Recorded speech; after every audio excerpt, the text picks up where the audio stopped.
Hello, আমরা sodium. আমরা এখন এই সেলের ভিতরে আছি। কিন্তু আমাদের তো সেলের বাইরে যাওয়ার কথা। কেউ কি আমাদের বাইরে যেতে সাহায্য করবে? ওই দেখ, ওটা কি?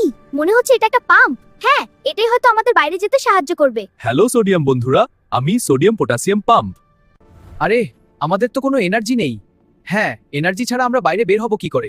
মনে হচ্ছে আমরা এখানে আটকে গেছি। মন খারাপ করো না বন্ধুরা, আমি এটিপি।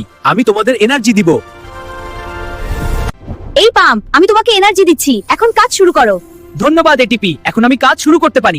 ঠিক আছে সোডিয়াম বন্ধুরা, আমরা বাইরে যাচ্ছি। চলো বন্ধুরা। হ্যালো, আমরা পটাশিয়াম। এখন আমাদের দুইজনের সেলের ভিতরে যাওয়ার সময়। চলো, পাম্প আমাদের ভিতরে নিয়ে যাবে। পাম্প আমাদের ভিতরে নিয়ে যাচ্ছে। ঠিক আছে পটাশিয়াম বন্ধুরা, ভিতরে আসো।